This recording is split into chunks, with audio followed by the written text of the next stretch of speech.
We ready to live stream? Very good. Okay, very good. So welcome everybody to today's Sutta class. We just had a committee meeting, so actually on time. It's pretty good. And today we have the Sappurisa Sutta. So those of you got your piece of paper? It's very good. So off we go. Namo tassa bhagavato arahato samma sambuddhassa. Namo tassa bhagavato arahato samma sambuddhassa. Namo tassa bhagavato arahato samma sambuddhassa. Buddhaṃ dhammāṃ saṅghāṃ namasāmi. So I chose this sutta today. I'm sure it's been done before and it's probably somewhere on the recorded talks. It's one of my favorite ones because not only does it talk about what became known later on as spiritual materialism, so we're not into attainments, into ego, we're into just letting go and not thinking that we're better than anybody else. And it has it. One of my favorite, whatever you conceive it to be, it's always something else. And also gives a description like of the path, the practice to people. Now this is being translated by Bhikkhu Bodhi in his Majjhima Nikaya, but I have adapted it to Ajahn Brahm's way of talking. So this is the Ajahn Brahm version of the Sappurisa Sutta with some different words, different translations than you would see in the books. Otherwise, if you really wanted to do this one or see this, you can just read it in a book. But what you're going to hear today is slightly different, a few different translations. So here we go. Thus have I heard, on one occasion, the Blessed One, that's the Buddha, was living at Savatthi in Jeta Groves, Anathapindika's park. And for those of you who don't know that story, Anathapindika, a very rich guy, wanted to get a monastery for the Buddha and the monks at that time.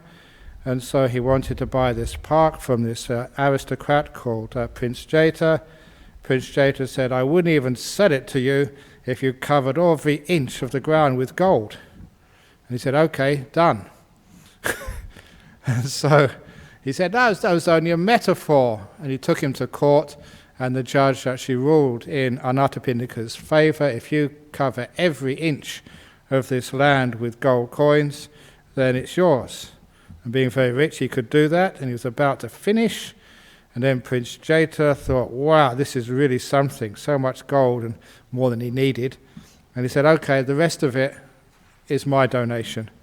So even though Anathapindika paid for most of it, a little bit was actually supplied by Prince Jeta. That's why it's called Anathapindika's Park, otherwise known as Jeta's Grove.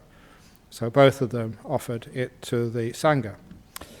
And that's where the Buddha spent most of his life as a monk. And those of you who go on pilgrimage to India, you can go there and see the place identified by archaeologists as the real Jeta Grove, Anathapindika's Park, where the Buddha lived. There he addressed amongst us, monks, Venerable Sir, they replied, the Blessed One said this, Bhikkhus, I shall teach you the character of a skillful person and the character of an unskillful person. And in the original translation it said a true person and an untrue person. That doesn't really make much sense to me. I think skillful is much better. Listen and attend closely to what I shall say. Yes, Venerable Sir, the monks replied, the Blessed One said this. What is the character of an unskillful person? Here an unskillful person who has gone forth from an aristocratic family, gone forth means become a monk or a nun, consider thus, I have gone forth from an aristocratic family, but these other bhikkhus, these other monks, have not gone forth from aristocratic families. So they praise themselves and disparage others because of their aristocratic family. That's the character of an unskillful person. But a skillful person considers thus, it is not because of one's aristocratic that states of greed, hatred, or delusion are destroyed. Even though someone may not have gone forth from an aristocratic family, yet if they have entered upon the way that accords with the Dhamma, entered upon the proper way, which is basically the Eightfold Path, and they conduct themselves according to the Dhamma, they should be honored for that. They should be praised for that. So putting the practice of the way first, they neither praise themselves nor disparage others because of their aristocratic family. That's the character of a skillful person. And it goes on to say, moreover, an unskillful person who has gone forth from a great family, from a wealthy family, from an influential family, considers us. I have gone forth from an influential family, but these other monks have not gone forth from influential families. So they praise themselves and disparage others because of their influential family. This too is a character of an unskillful person. But a skillful person considers thus: it is not because of one's influential family, wealthy family, or whatever, that states of greed, hatred, or delusion are destroyed. Even though someone may not have gone forth from an influential family, yet if they have entered upon the way that accords with the Dhamma, entered upon the proper way, and conduct themselves according to the Dhamma, they should be honored for that. They should be praised for that. So putting the practice of the way first, they neither praise themselves nor disparage others because of their influential family. This too is the character of a skillful person. So this was even saying that sometimes people think just because of their family were wealthy, aristocratic, influential, that makes them somehow better. And that was even going on within a monastic community. And the Buddha was making it very clear that that has got nothing to do with praise or blame. In fact, what you should be praising more than anything else is the way that a person practice is, even if they come from a not such a good family. And of course, I think you all may know that, how many Sri Lankans here? There is one sect of Buddhism in Sri Lanka which will not allow Sri Lankans from a lower caste to join their order. And it's disgusting, it's racism, but it's still there. I think it was what happened once. There was one of their monks, he was from a poor family, and I think one of the Sri Lankan kings came along, and this monk bowed to the king or something, and when the other monk said, no, we're higher than the king, and he said, you have shamed us, so we'll never allow anybody like that to ordain in our group again. And it's like racism. It's just we'd only have influential people join our order. And that is totally against Buddhism. But of course, in some societies, you are judged by what type of family you come from. Fortunately, in Australia, we don't have that at all. In fact, if you come from a convict family, then you are like the elite. They usually say the creme de la cremes. But over here, where I grew up in England, it's amazing. That still is really an important part. What is your family? Where are you from? And especially if you've got some aristocratic family, that somehow that makes you different. So anyway, here we're saying the family has nothing to do with it, and especially caste, which was important in India, it still is in India, has nothing to do. But what is important is whether you have entered upon the way that accords with the Dhamma, entered upon the proper way, conducting yourself according to the Dhamma, not your family. So number 4. Moreover, an unskillful person who is well known and famous considers us. I am well known and famous, but these other bhikkhus are unknown. And I can legit famous, but this monk sitting next to me, he's unknown of no account. That'd be terrible if you believe that sort of stuff. It'd be disgusting. So it should be. But there are people who think like that, unfortunately. And if they think like that, that's the character of an unskillful person. An unskillful person is well known and famous considers us. I am well known and famous, but these other bhikkhus are unknown of no account. So they praise themselves and disparage others because of their renown. That too is a character of an unskillful person. It's not because of one's renown that states of greed, hatred, or delusion are destroyed. Even though someone may not be well known and famous, yet if they have entered upon the way that accords with the Dhamma, enters upon the proper way, and conduct themselves according to the Dhamma, they should be honored for that. They should be praised for that. So putting the practice of the way first, they neither praise themselves nor disparage others because of their renown. This too is the character of a skillful person. And I've known some old monks years ago in Thailand who had no renown at all, who were considered by their local villagers just to be another old, just, no one to look after them, so just living in a hut, not even, and just, basically a no particular monk have something. The monk said he was fully enlightened, and he had an interesting story. It's nice to have little stories about some of the old monks I used to know. He was just an ordinary villager, and he was just doing some business in Thailand, when it just happened to be that day was the funeral of Ajahn Chah's teacher, Ajahn Brahm. So he just, what's going on, just went in for a look, and he heard one of the monks give the talk, and they said, all you need to do to get enlightened is sit meditation a lot, walk meditation a lot. And he was so inspired just by that simple teaching that he told his wife he wanted to become a monk, became a monk, had no other teacher, and just kept on sitting meditation or walking meditation. And apparently that when he was doing walking meditation, when he got tired, he just sat down where he was and just meditated there. When he finished sitting down meditation, he'd get up and carry on walking again. And when he felt really tired, he'd lay down and just sleep on the walking meditation path. And that was his practice. So simple, just, I wonder that he became an enlightened being. And the reason why we know that, or, some of the stuff which he gave out, which indicates he certainly had something, was when one of our monks was visiting him, and just you chat to monks, especially, if you know a bit of Thai, chatting about all sorts of things. Where are you from? Oh, I'm from Australia. Oh, where's that? It's down south. I said, how far south? Past Bangkok. Because he didn't have any idea of geography, because many of those old monks had only done 1, 2, 3, 4 years of education. Yeah, and if you go a bit further than Australia, you come to the South Pole. What's it like at the South Pole? Because he'd never done any geography. Oh, it's lots of ice and snow, it's really cold down there. So, oh, really, that's interesting.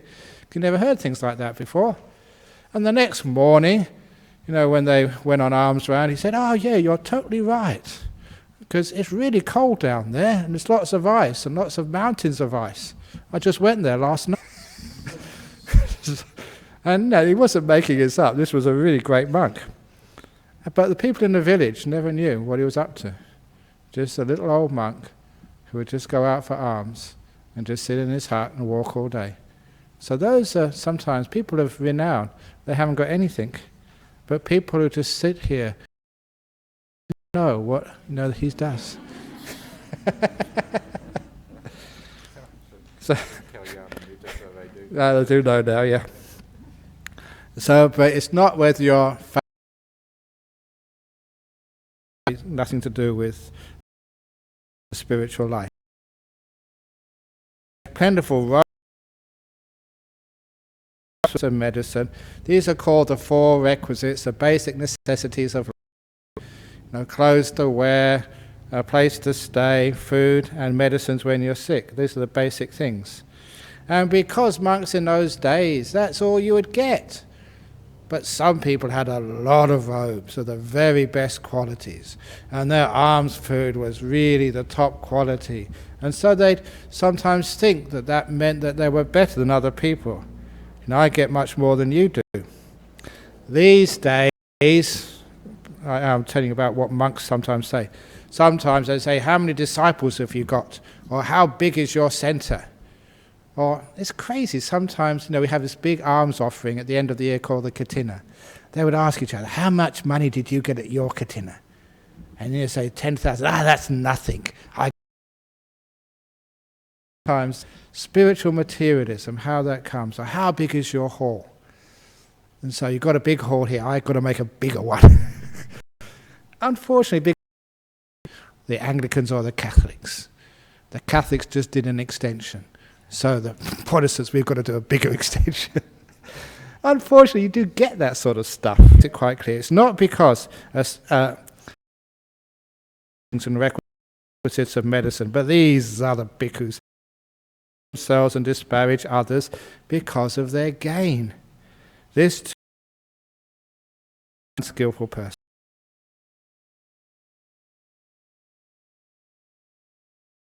With the Dhamma, according to the Dhamma, they should be honoured, praised for that.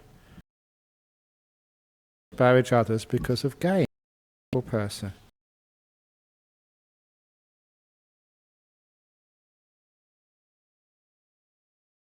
Moreover, an unskillful person who is learned, they've got a lot of knowledge about Buddhism, who is an expert in the monastic rules of discipline, who is a great preacher of the Dhamma, or who lives, I'll stop there for a little bit, that they think that somehow or other that they are better than those bhikkhus who aren't learned or teachers, experts in the Vinaya or teachers of the Dhamma. But again, it's not because of your learning, whether that you're a good monk or good nun or good layperson or not. It's whether you have entered upon the way that accords with the Dhamma, entered upon the proper way, and conduct yourself into the Dhamma. So you put the practice of the way first. They neither praise themselves nor disparage others because of them being learned or expert in discipline or a preacher of the Dhamma. So just because you're better than any. So please, I preach the Dhamma, I am learned in the Dhamma, but please do not treat me as something special. The next one. Those who are forest dwellers, wearer of patched robes, who eat only food given on alms round, who live under trees or live in a cemetery in the open air, who never lie down, who has no regular lodgings or only eats one meal a day. Those are called the 7 austere practices, which are optional for any monk or any nun. So this is just making your life even more simple. For example, they say, where is it gone again? Who lives in a forest instead of in the city. Now the forest, that was a word, I should have actually changed that. It's actually a wilderness. It's actually defined as more than 1 kilometer away from the nearest dwelling. In other words, that if you're too far away from any land, it can be dangerous for you. It's one of the reasons why the Buddha said that bhikkhunis are not permitted to stay in a forest. In that time, and it got Giji Ganup. Man in there to and Google Maps, and I found out that they just get in. They're not legally a forest monastery because the nearest house is actually closer than 1 kilometer. It's about 950 meters. I measured it. So the bhikkhunis can stay there. So a forest monastery isn't a monastery with trees. It could be in a desert, in a mountain. It's a wilderness area which is away, from many people. So whenever you hear this word, which is overused these days, the forest tradition, forest monks, it doesn't mean in their place they've got a few trees. It means they're actually, quite a long way away, from other people. And that is what is called a forest monastery. Segregated, separated from villages, towns and houses. And there are many forest monasteries I used to know in Thailand. They were forest monasteries a long time ago, but the pressure of urbanization or people trying to find places to stay meant the villages have got much closer to them. So, unfortunately, and even I remember in other traditions too, going to a Heiji monastery, which was in Japan, where a very great Zen master, Dogen, that's where he set up the Soto Zen tradition. And that was such a simple monastery when he was alive, but after, 800 years, first of all a few houses just outside the gate, and now a village, and now a town. And because it's a tourist place, you can buy souvenirs, you can have all sorts of restaurants and hotels to stay the night. It's like a town outside what was once like a forest wilderness monastery. Unfortunately, that's just what happens. So I'd imagine that after a while we'll have a big village outside Dhammasara Monastery and another big town outside of Bodhinyana. I don't know, and selling little models of Ajahn Brahm and Venerable Kinabija. I don't know what will happen. Little teacups with Ajahn Brahm on the outside. Anyway, so that's a forest monastery, but old forest monasteries were always much more simple, and not many people would go there because they were afraid of animals. So it would be quite austere to live in a forest. And it would also be austere to wear patched robes. In other words, whenever your robe got a cut in it, you put a patch on it, and then another patch on top of the patch, and another patch on top of the patch on top of the patch. And so instead of actually just wearing these robes which people give you in abundance these days, you'd actually make as your determination not to receive these ready-made robes, but to make them out of scraps of cloth. We've done that before, I've done that before, and I remember Ajahn Brahm, he had this robe along, I was very proud of his robe, it had so many different colours on it, that he looked like one of these clowns in a circus. Which is okay when you're staying in the monastery. When he started travelling, it doesn't really give the immigration department much confidence. You can look after yourself. So I was afraid he'd get refused entry into one of these countries. So patched robes is okay, but if you travel, please don't do that. Eat only food giving on alms round meant that the monks or the nuns, they would go with their bowl into the village and they would just eat whatever they got given on that day. Any people who brought food to the monastery, they brought mushy peas or they brought whatever else you bring to them, they wouldn't eat that at all. They just eat what they got on alms round. And of course, we all give that a try every now and again. It's actually quite humbling, sort of when you find very poor people just actually give you some food. And one of the events which I always remember, that one of our monks once, when we had our global, this was, what was that? 8 years ago. But anyway, that global conference, as you know, all the monks and the nuns who came there was always food provided. But he said, no, I won't take food, provided. I'll take my bowl and just go walking through Perth City, see if I can get some alms food. And it's amazing that, and he said sometimes he saw a homeless man had a sandwich and the homeless man had to put it in this monk's bowl. And he ate it. And he said it was just so inspiring, to actually just go out for alms. And he had a full bowl, actually not a full bowl, but plenty to eat. And that takes a lot of trust, and it's a very beautiful thing to do. So okay, the homeless man, I think they usually get enough food, but he got some merit. Amazing. So that's when we do that as a regular practice, to eat only alms food. We won't eat what's brought to the monastery. And there is, what's the next one? Who lives only under trees. So you can do that for 9 months of the year, but when it's the rainy season, you have to have a hut. But outside of that, you can go out and just live out under the trees. That was part in my training. Even though we all had huts for at least 1 month every year, just as a training, Ajahn Chah said, right, get out of your huts, go and sleep under the trees in the forest. Which was a nice idea, because you'd have a mosquito net and you watch all these snakes crawling past just over here, venomous ones. I don't know why, it was only a little very thin mosquito netting, but you felt secure and safe. Totally really ridiculous. And big snakes as well, and all sorts of other little creatures. But worst of all, that what we did know at the time, that there were these mites living in the leaves which carry scrub typhus, and that's where many of our monks got scrub typhus, and that's a whole different story. But it was actually in the cold season in Thailand, it was much warmer down there. So it was actually quite comfortable in one sense.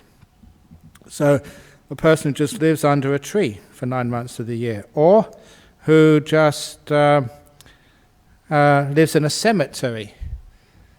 Now, even Westerners are scared of ghosts. People say, I'm not scared of ghosts. Wait till you see one. in the dark. You're not quite sure what it is. Of course, people will be a bit scared. But especially Asians are terrified of ghosts. So actually to go and sleep the night in a cemetery is a really big thing for an Asian person to do. So that's one of the things which the monks do. And of course, being a Westerner, you weren't so afraid of the ghosts. So when I did go wandering through Thailand, sometimes all these lay people would come and bother you. And it was Ajahn Chah, he told me, he said, look, if you want a nice quiet night, ask where the cemetery is and go and stay there all night. You know, no layperson would come and ask you any questions because they'd be terrified of going to the cemeteries. So that was also an austere practice, to go and hang out with the ghosts. And so you live in a cemetery or in the open air, that's not even under a tree, just out in the open, which will be really, really unpleasant with the heat. Or someone who never lies down, you're always in a sitting position or walking, so even you go to sleep, sitting up rather than lying down. And of course, we all learned how to do that for a while. So, I think most monks did that. I remember doing it for 2 weeks, never lying down for 2 weeks. And all that really taught you how to do is to go to sleep when you're sitting. And that was very bad for my meditation, because then it took me years to actually to go to sleep when you were meditating. So that's really all you learn. That's what I learned from that anyway. So I don't recommend that, doing call it the sitter's practice. There's no regular lodgings, you just go from place to place. And lastly, who only eats one meal a day. And that means just one bowl, one sitting, and you don't have a breakfast. Or if you have a breakfast, you don't have a lunch. If you have a lunch, you don't have a breakfast. That means just a 1 meal a day practice. And those are called some of the austere practices, which are optional to people. But with each one of these things, this is an unskillful person thinks, I eat only 1 meal a day, but these other bhikkhus, they eat many times. They themselves and disparage others because of their being a 1 meal a day eater, or because they are aware of patched robes, or eat food only given on alms round, who live only under trees or in a cemetery in the open air, never lie down, never have any lodgings. For each one of these, they praise themselves and put down others. And that's the character of an unskillful person. But the skillful person considers thus: it is not because of greed, hatred, or delusion are destroyed. Even though someone may eat more than 1 meal a day, yet if they have entered upon the way that accords with the Dhamma, entered upon the proper way, and conduct themselves according to the Dhamma, they should be honored for that. They should be praised for that. So putting the practice of the way first, they neither praise themselves nor disparage others because of their following one of these austere practices. That too is the character of a skillful person. And of course I've seen that many times. People think the more austere, the better you are. And that is the character of an unskillful person. So it's not whether you're famous, whether you get lots of stuff, whether you live in a cemetery or in a forest, you eat 1 meal a day or anything like this. That is not the cause for praise or blame. It's whether you have entered upon the way that accords with the Dhamma, entered upon the proper way, and conduct yourself according to the Dhamma. In other words, where you are lessening states of greed, hatred, and delusion. So I'm just going to pause there to see if there's any questions so far, to get the simple message of this sutta. Okay, so now we get, oh yeah.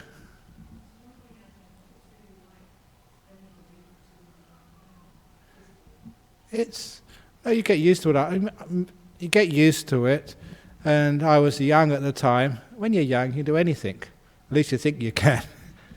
So, some monks would do it really tough, and they would not lean against anything. They would just sit up, and usually they'd slump. When you get very tired at night, you just slump, and you learn how to go to sleep in that posture. And you wake up in the morning, and you try and straighten yourself up. You would walk, and you would stand, but you would never actually lie down. And some monks, when I did it, I allowed myself to lean against the wall.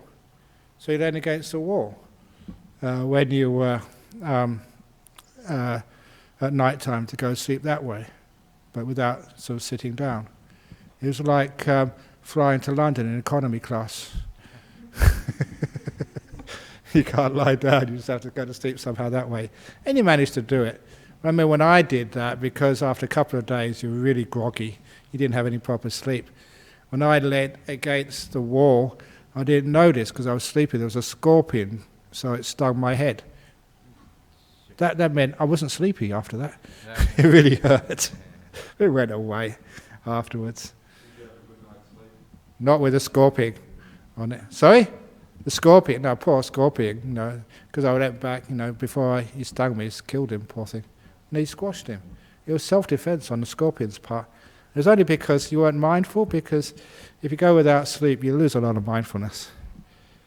And many monks tried that, and after a while you just, again, you learn how to go to sleep sitting up. Yeah?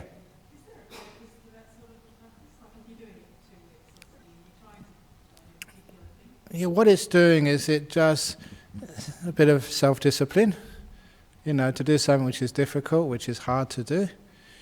So that's one of the reasons. Just see if you can do that. You don't die, but you have all this craving, which is a legitimate sort of need for the body to sleep, and you just don't do it. You really want to lie down. After 14 days, or 15 days, when you first lay down, oh, that's bliss. Ah. But other monks were doing it as part of the practice there, to actually just try it once, see what it's like, just to strengthen a bit of your renunciation power. Same with the other stuff, just eating only alms food. Well, that was okay, just after a while. Trouble was that people got to know you were eating alms food and they make special food for you. So after a while it didn't work either. So these days, for the monks which I teach, just the ordinary rules is good enough. You don't need to do any of these ones. But live simply. For the patch robes, I keep asking, it doesn't matter what type of robe you have. Some monks, they want sort of cotton robes, or like this right size robe, not too heavy. Just any old robe will do.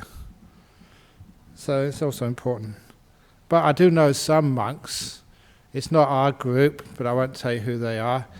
But they wear satin robes, and it's from the finest satin from Switzerland. And I mean, that's crazy. What are you doing that for? And that is pretty much what it says here, because we are far better than these ordinary monks because we wear high-quality satin robes. Crazy stuff. So anyway, yeah?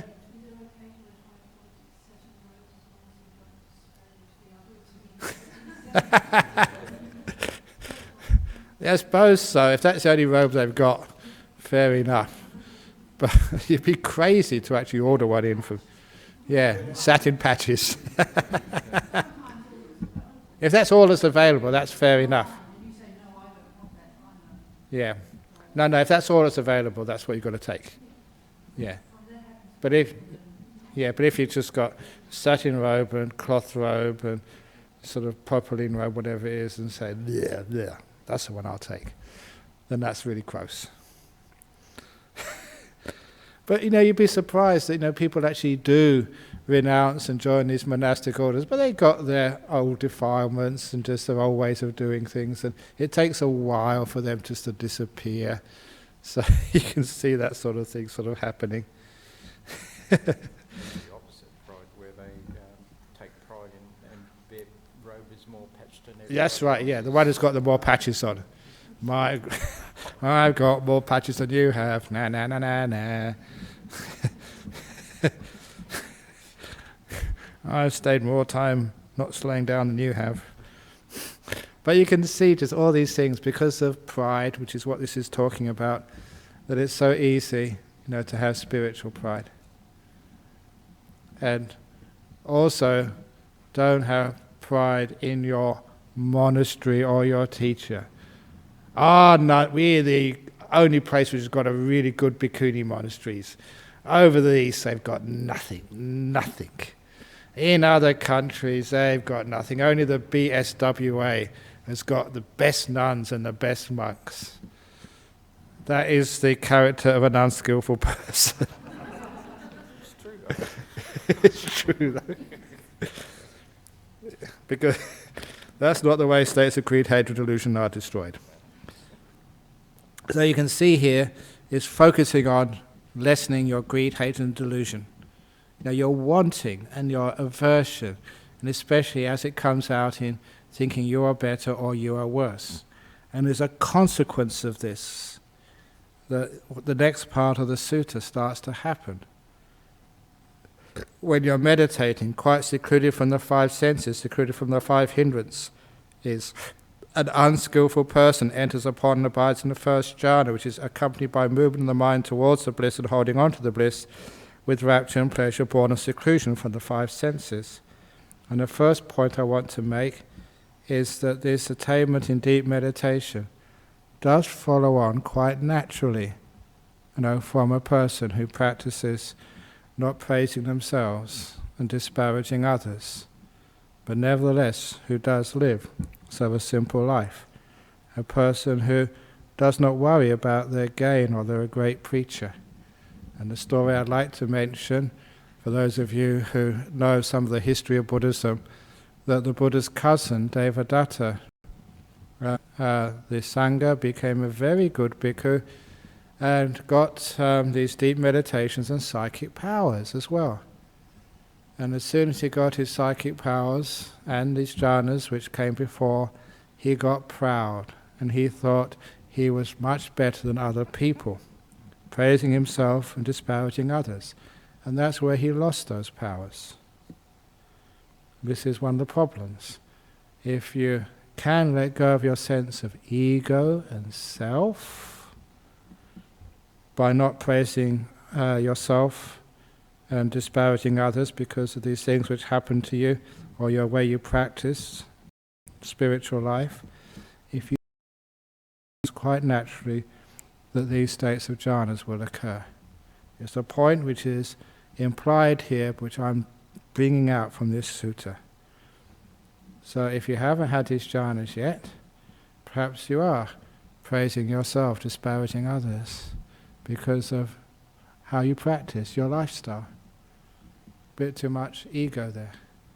Maybe you might not do that explicitly, but implicitly or just thinking about it yourself. I've done more retreats than you have. Be careful. That stops you getting jhanas. So anyway, here comes the jhana bit. And for those of you who haven't seen my explanation before, that's one of the most important parts of it.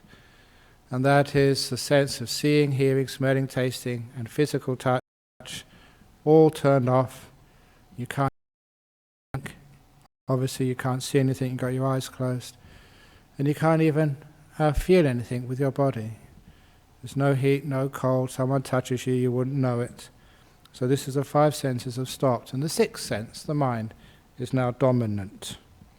At the same time, secluded from the five hindrances. And the five hindrances are wanting and aversion. So all that wanting and aversion, which causes the mind to move. When you want something, the mind moves towards what you want. Aversion pushes you away from where you are. All the restlessness, which is caused by the wanting and aversion, has been settled down. You're pretty still. Because of the stillness, your mind gets lots of energy. There's no sloth and torpor anymore. And there's no doubt because your mind is very clear and knows exactly what is going on. So these are the five hindrances. When those things are abandoned, this is what happens. The stillness means the whole body vanishes. You're left with the mind. And abides in the first jhana, which is accompanied by movement of mind towards the bliss and holding the bliss. This is what I keep calling the wobble. It's almost still, but not really quite perfectly still. Had a headache, and now you take some magic bullet medicine, and the headache for days disappears. And this is the nature of the happiness, the bliss, the ecstasy, which happens in this first deep meditation. When you're so still, all these five senses vanish. So that's the description. You've heard me say that before. He considers us. I have gained the experience of the first jhana, but these other bhikkhus have not gained the experience of the first jhana. So they praise themselves and disparage others because of their experience of the first jhana. This too is a characteristic of an unskillful person. Unfortunately, people do that. In the translation by Bhikkhu Bodhi and I think Nyanamoli, they actually put their, where has it gone? I have gained the attainment of the first jhana. And I have actually changed that to gain the experience of the first jhana, to make a very important point. This is not an attainment. It's an experience made of letting go. You don't attain these things. When you start to disappear, that's when these things happen. What about your sense of self, your ego disappearing? And so you don't say, I've gained an attainment. It's not some thing you can, like a degree from university which you can put on the wall. This is when things on the wall have vanished. So I call it gain the experience of the first jhana. But still, some people think that this is a personal attainment. I have got this, therefore I am better than other people. So you praise yourself and disparage others.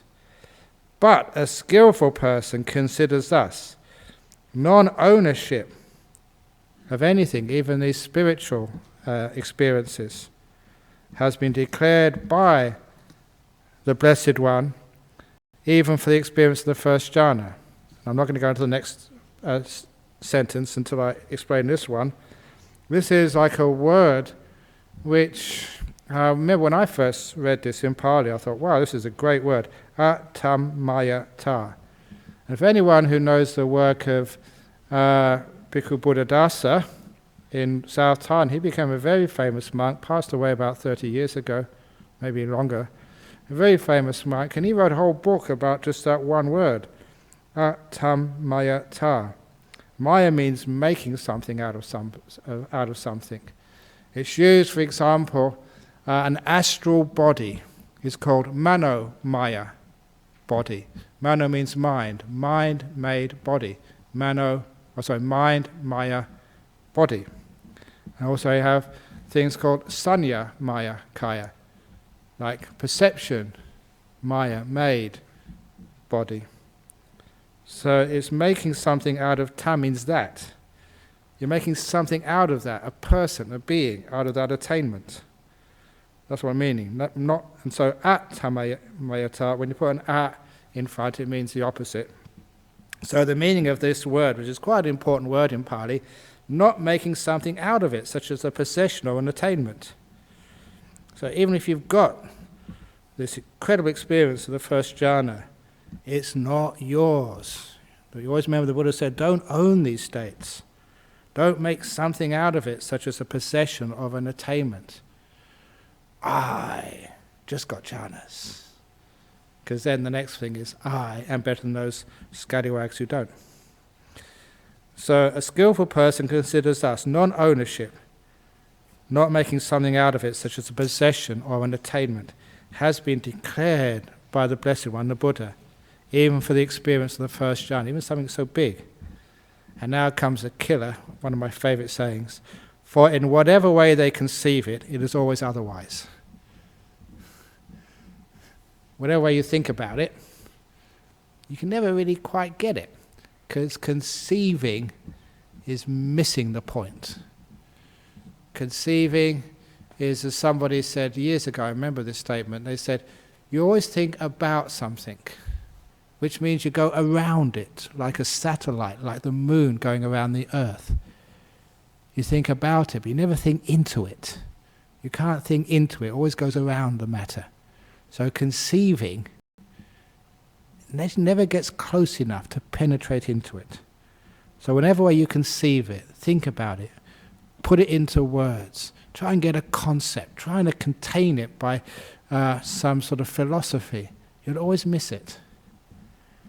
So in whatever way you conceive it, it is always otherwise.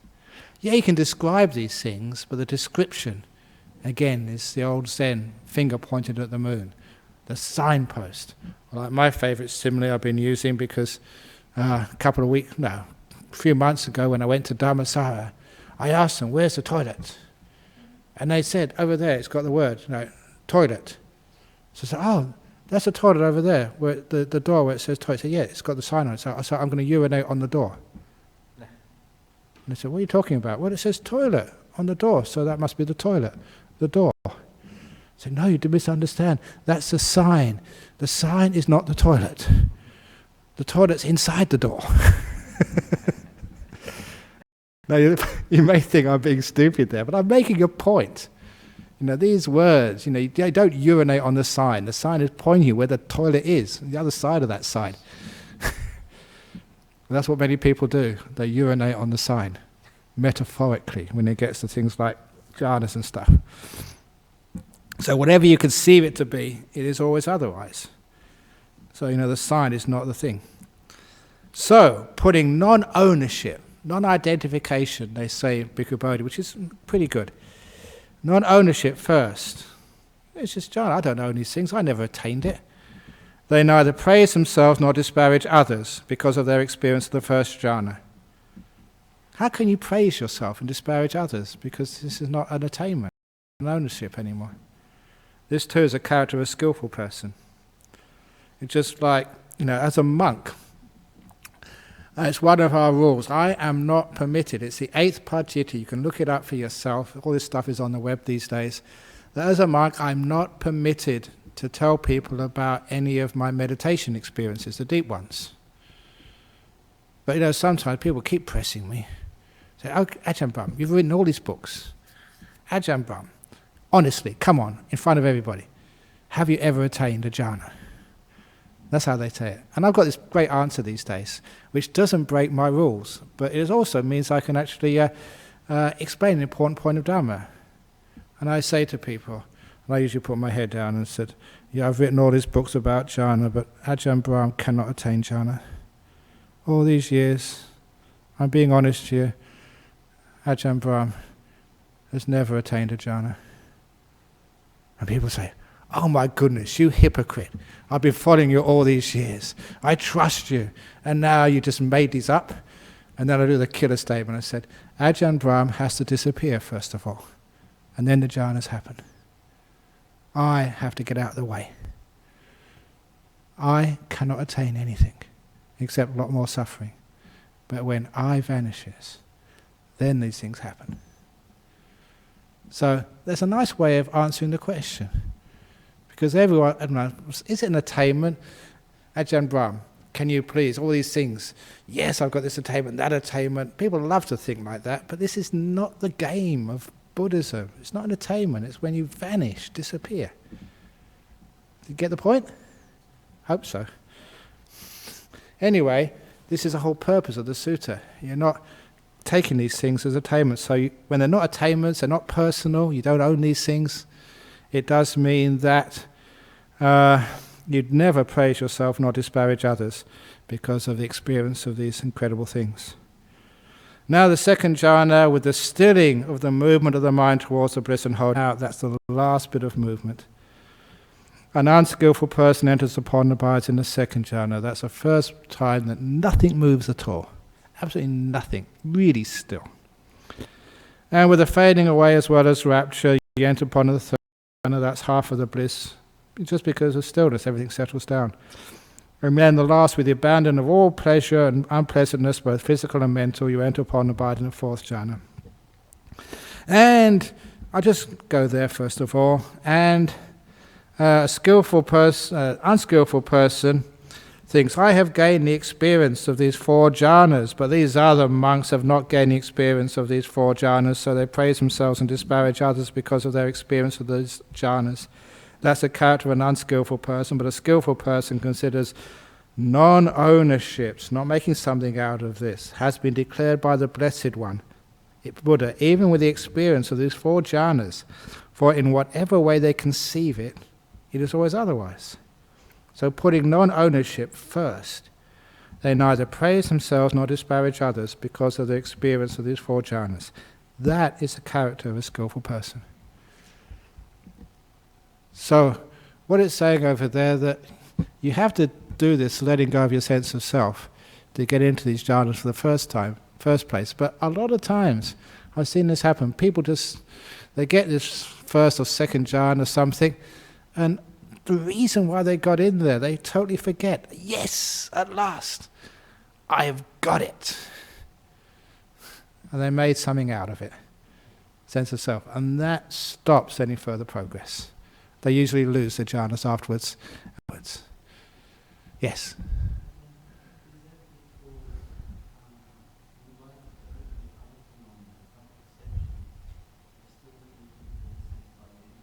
It's identity, because once there is a sense of I, automatically will come a sense of possession and control. And it's a controlling which causes the lack of stillness.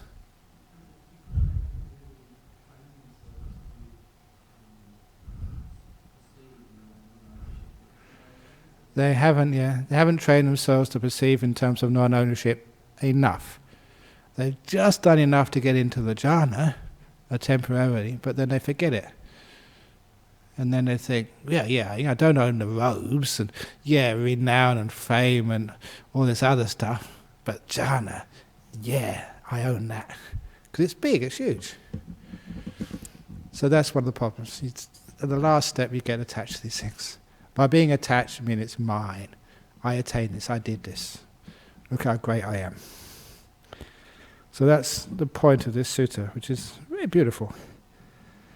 And if you do that, if you become an unskillful person, you can't get the jhana anymore until you become skillful again. It's just not mine, and I'm not going to praise myself and put down others who haven't got these things. And anyway, then we go to the 4 arupa states, because I always go through the whole lot in these suttas. So, 16. Moreover, with the complete surmounting of perceptions of form, with the disappearance of perceptions of sensory impact, with non-attention to perceptions of diversity, aware that space is not defined, an unskillful person enters upon and abides in the base of indefinite space. I'm just playing around with some new translations. Instead of infinite space, I'll call it indefinite space. And this is these 4 arupa states. These are the states based on this 4th jhana, perfectly still, there at all. And by this time, all sort of pleasure and pain, mental and physical, have totally vanished, totally equanimous, really still. When you are still, things vanish. Just like the perception when there's a sound of the traffic in the background, the hum doesn't change, and after a while you can't hear it anymore. The nature of the brain and the mind, which is a separate thing, can only perceive change. Things which are always there, which don't move, are invisible. And it's the same when the mind becomes still, things start to vanish. And this is the perceptions of the mind in terms of any space start to go. The next one is where consciousness starts to vanish, because it's also very still. And the only way I've managed to get people to understand what it means is to refer to an experience which many meditators have when they get to the early stages of present moment awareness. Because in the present moment awareness, time is starting to disappear. And it's indefinite, it's not bounded anymore, time, in the present moment. You don't count in what terms of minutes or hours. You don't. To have a perception of time, you need past and present, past and future, or present and future. You need 2 ends to measure it by. When it's only the present moment, only one end, one beginning, it's the same. It's like time starts to vanish. It's not defined anymore. Therefore, it's about to go. And that's how I understand this first arupa, the perception of space, extension, being inside a room, or just being nowhere. Time has vanished, now space vanishes for you. That's the first immaterial. The second immaterial is consciousness becomes indefinite. Where's the next one? Completely surmounting the base of indefinite space, aware that consciousness is not defined. An unskillful person enters upon and abides in the base of indefinite consciousness. And each one of these is unskillful because then you start to make something out of it. By complete surmounting the base of indefinite consciousness aware there's nothing, things have disappeared, nothing left, but you perceive there's nothing, an unskillful person enters upon and abides in the base of nothingness, so your perception is nothing there. And because you are aware of nothing, but you're still aware, it means your awareness, perception itself, is now about to go. By completely surmounting the base of nothingness, an unskillful person enters upon and abides in the base of neither perception nor non-perception. Go back to present moment awareness, just the closest thing I can get to get you to understand roughly what this is.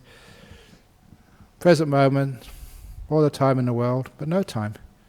Neither time nor no time. They consider thus, I have gained the experience of the base of neither perception nor non-perception, but these other bhikkhus have not gained that experience of the base of neither perception nor non-perception. So they praise themselves and disparage others because of their experience of the base of neither perception nor non-perception. This too is the character of an unskillful person. So in each one of these 4 jhanas and the 4 arupa states, you can still take these as an attainment. If you do, you're going to praise yourself and put down others who haven't got this. And the beautiful line, but a skillful person considers us non-ownership, not making something out of it, not possessing these experiences, has been declared by the Blessed One, even with the experience of the base of this neither perception nor non-perception. For in whatever way they conceive it, it is always otherwise. So did you understand what neither perception nor non-perception is? Of course you can't, because whatever way you conceive it, it's going to be otherwise. Okay? So don't even try to conceive it. It says that you can't. Anyway, so putting on ownership first, they neither praise themselves nor disparage others because of their experience of this, any of these jhanas or arupa states. That too is the character of a skillful person. You don't own anything. Yes, Eddie, you had a question.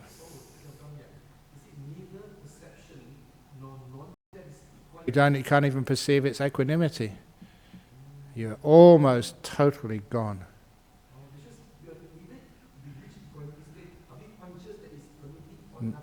No, if it's real deep equanimity, which means you can't even feel your body anymore, that would be the 4th jhana. So these are really deep states. But anyway, Eddie, whatever way you conceive it, it's going to be otherwise. So don't conceive it. So you get in there, and then you have some idea what you're talking about. So those are the 4 jhanas, and 4 arupas. And again, this is actually almost at the same time showing a whole practice. Not everybody goes through the 4 jhanas, or the 4 arupa states. They say the 2 different types of enlightened beings, or one who just go through the 4 jhanas, they don't do the 4 arupa states, or one who go through the whole 8. The 2 types of enlightened beings. And so that's just the path, and their outflowings, leaks, I've got in brackets here, I'll tell you why in a minute, are destroyed by their seeing with wisdom. Their outflowings is the mind going out into the world, seeking happiness, seeking satisfaction, seeking validation outside. And the reason I put leaks in there, because a couple of weeks ago, somewhere recently, someone had been looking through the Chinese version of these sutras, the Agamas. And with its outflowings, they noticed the Chinese character what meant leak, like a leak in a bucket, or like a leak in a pipe. That was a character for what's usually called taints, asawas. And I thought, wow, what a cool word that was. The Chinese were really great in translating this Pali and taints, which didn't mean anything. You may have come across that word when you read the version by Bhikkhu Bodhi. Leaks, the leaky mind, and losing its energy, losing its composure, always going out into the world. So a leaky mind. So those outflowings, those leaks, are destroyed by the seeing with wisdom. Such a monk, nun, layperson, whatever, this is the arahat, the fully enlightened one. When their outflowings are destroyed, they do not conceive anything. They do not conceive in regard to anything. You do not conceive in anything. And that's a nice killer statement over there. They don't think they're enlightened or not enlightened or whatever. They just don't conceive anymore. They don't have any sense of an identity. And you don't have an identity in regard to anything, or not an identity in anything.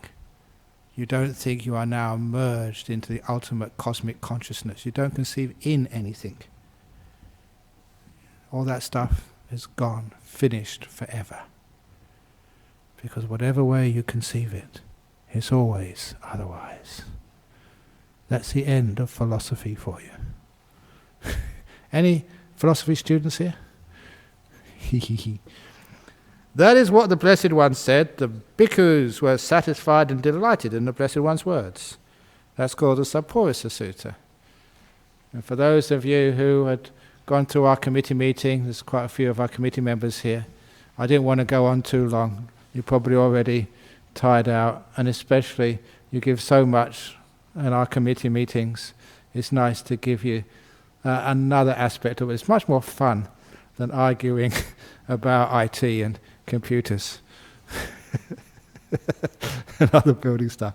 So this is my gift for you guys. Nice, beautiful, sort of, nice hot Dhamma. So any questions, any comments about the sutta today? Yeah.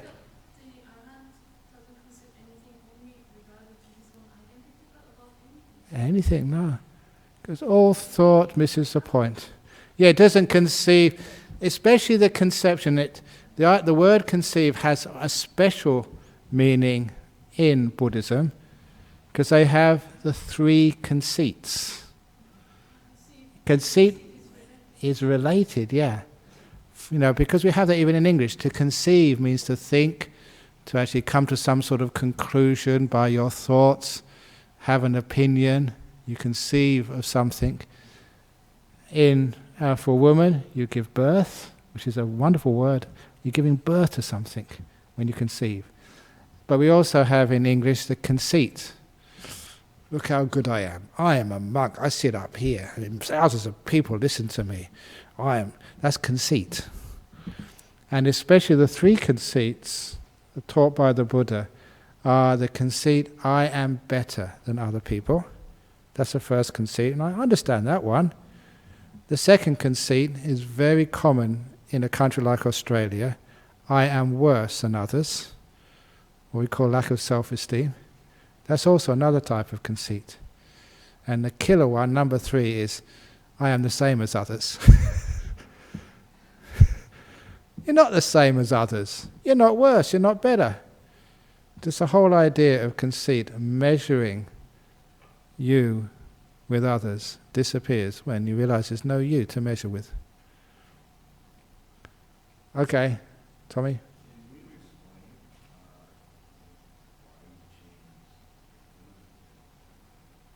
Impermanent? Infinite to indefinite. Because infinite, first of all, it's too hard to get your head around the idea of infinite consciousness. And it doesn't really mean that. The word is anta. Anta means an end, a boundary, sort of an edge. It means like consciousness without an edge, without a bound.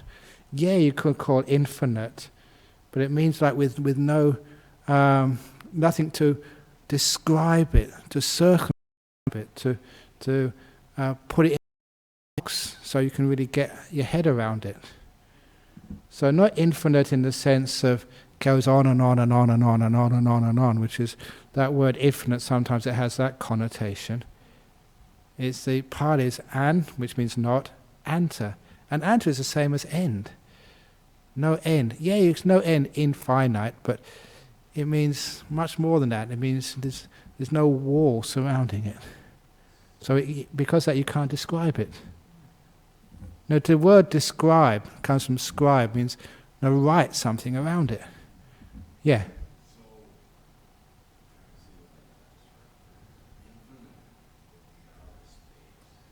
Well, that's not infinite. That's just a long. Infinite is much further than outer space.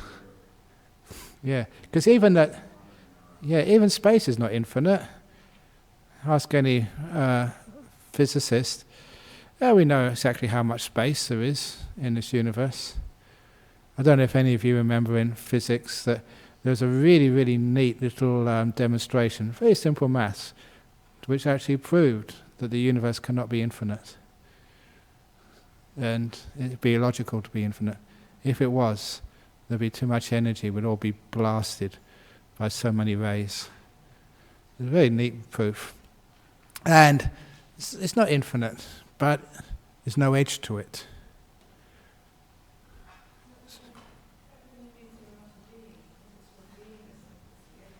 Exactly, yeah. You describe yourself, you put these descriptions, you circumscribe yourself as being a woman. Or you put yourself in the box of being this particular age. So when you take out all those boxes, and people love boxes because it gives them sense of identity. They know where they are, they know where they stand. So it's a bit scary when you take all those boxes away. That's why, it do take a lot of courage to disappear.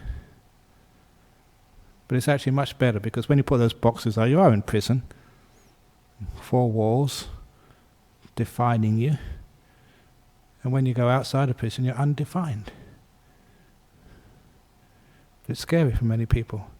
Especially if you've lived in a prison all your life, and now you're walking out. I don't know who I am, what am I supposed to do? But you're free. Yeah, it's all about non-self. That's where conceit comes from a sense of self. Yes, non-self over there.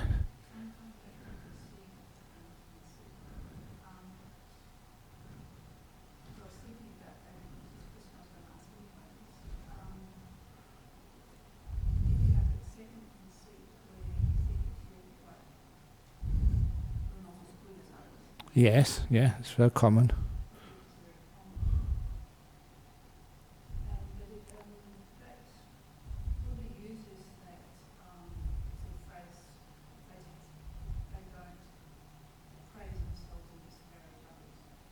Yeah.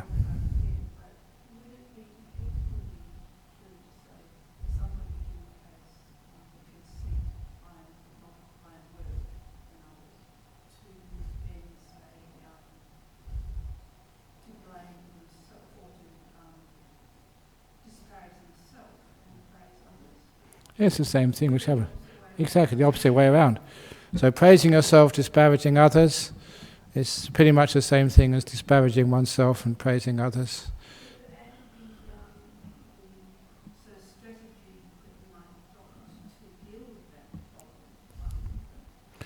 Well, it depends. If you're talking about psychology, you can actually tell people a bit of self-affirmation.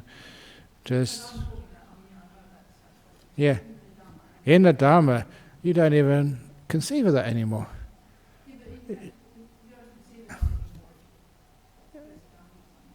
Well, even on the way, you're encouraged. You've seen the way our monasteries work.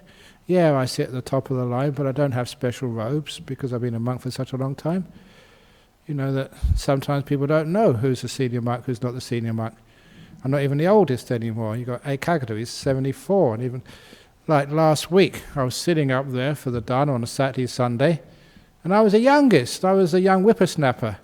Pasame was 74 and Ekagata 74. I'm only 64. I feel really out of place. They should be up the top. But who's better, who's worse? You don't. Who? Yeah.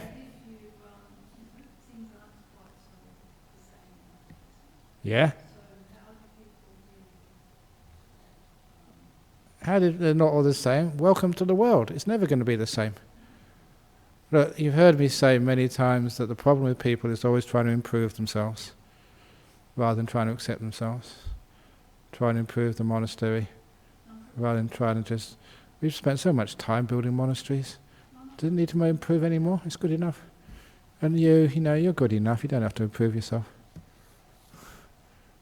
You're not the best, you're not the worst. You're not the same. Wow, free at last.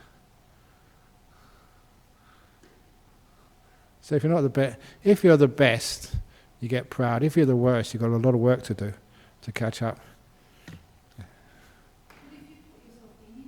Exactly. See, yeah, anywhere is conceit. Because whatever you conceive it to be, it's always something else. Exactly. At last, I've got there. Don't worry about it.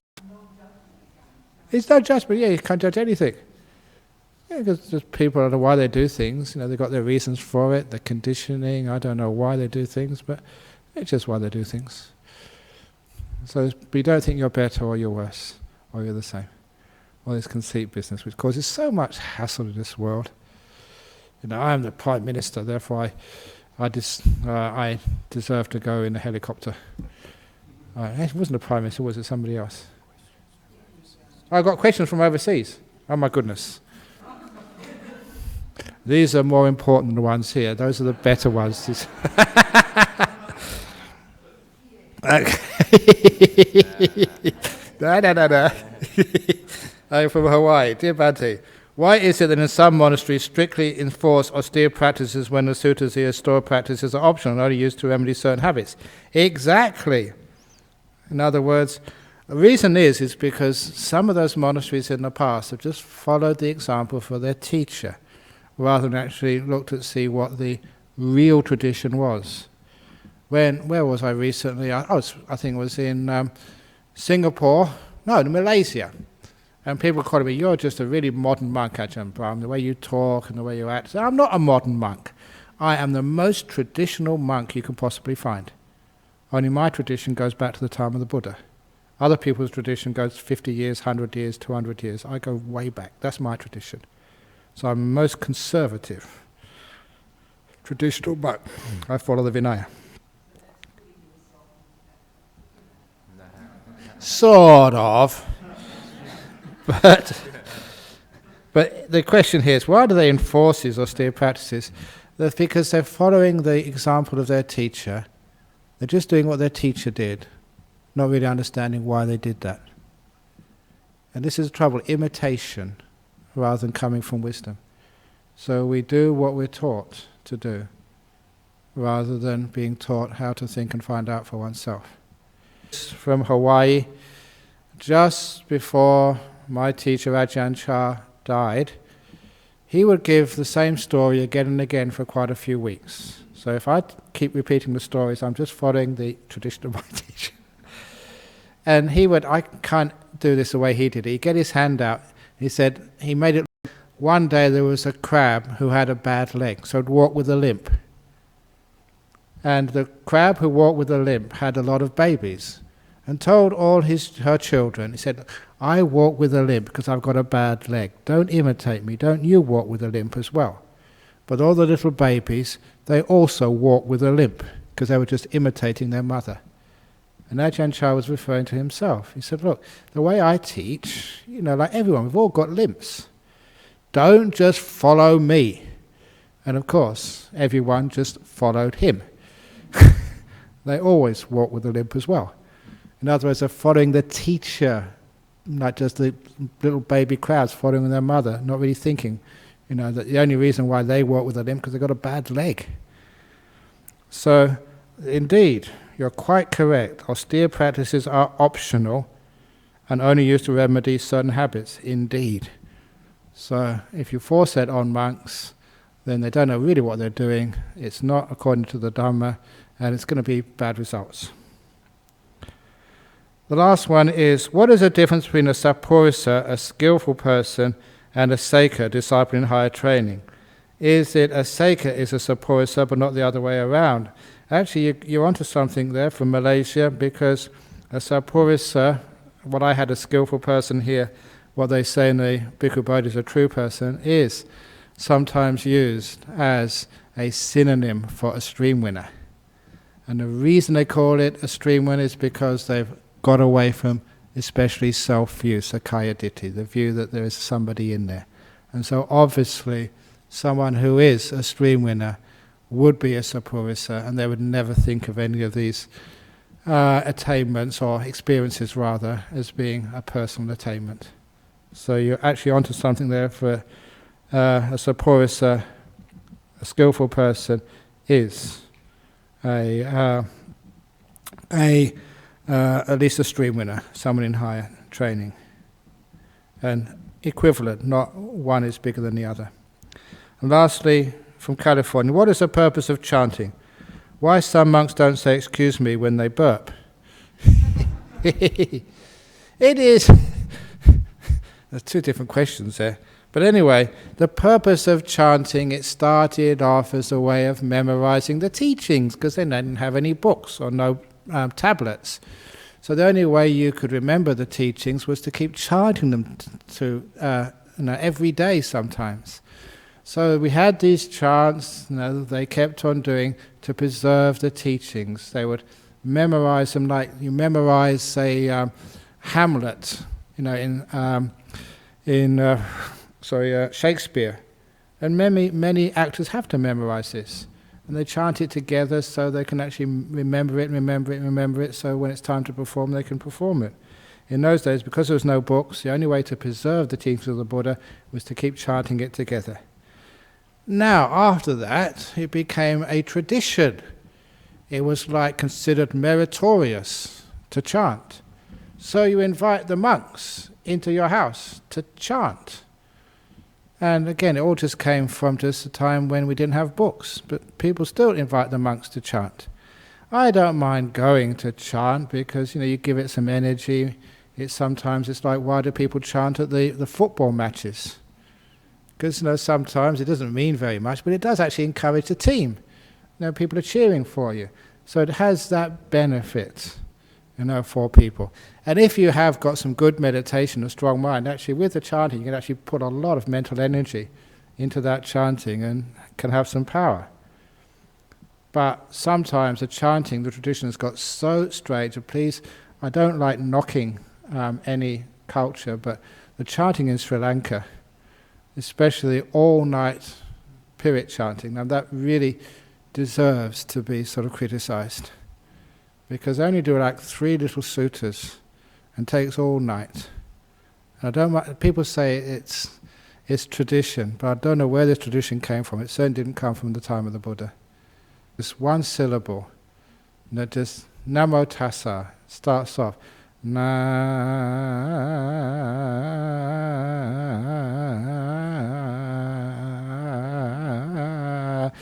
and maybe another couple of minutes before you get on to the next syllable, Mo. Now, honestly, when I first heard this, I was trying to be respectful, and it was one of the hardest things for me not to laugh, because there's very senior monks doing that, and I didn't really want to laugh. But come on, if anyone in Sri Lanka is listening to this, please, come on, it's getting into the 21st century. This is not really Buddhism, and it pushes a lot of people away from Buddhism. That's why I don't want to sort of hurt anyone's feelings, but that's past its use by date. Well, why monks don't say excuse me when they burp?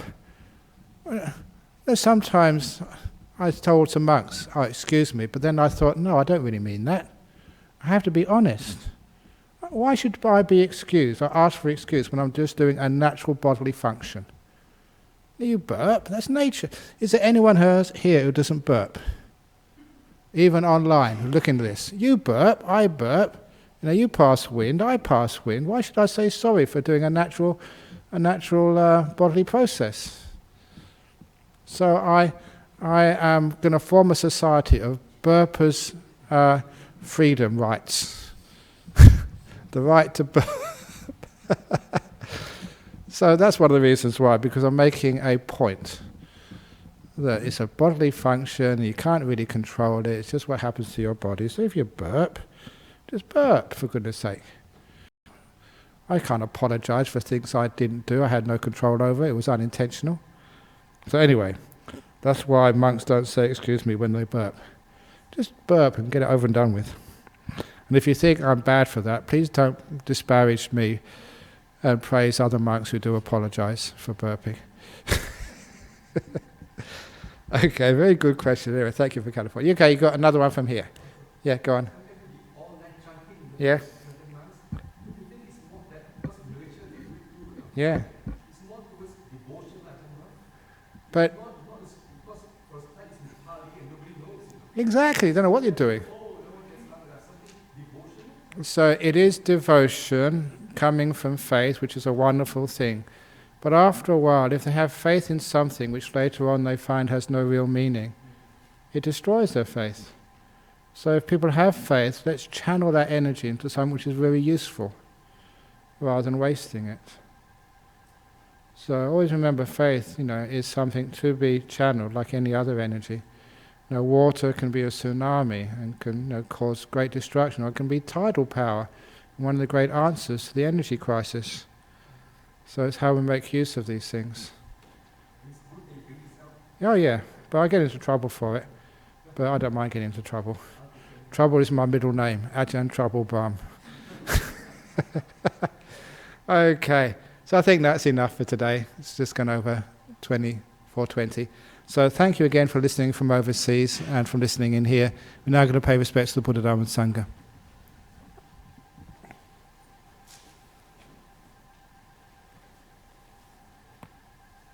Arahant Sama Sambuddho Bhagava Buddhaṃ Bhagavantaṃ Abhivademi Suwakato Bhagavata Dhammo Dhammang Namasami Supatipano Bhagavato Sāvaka Sangho Sanghang Namami.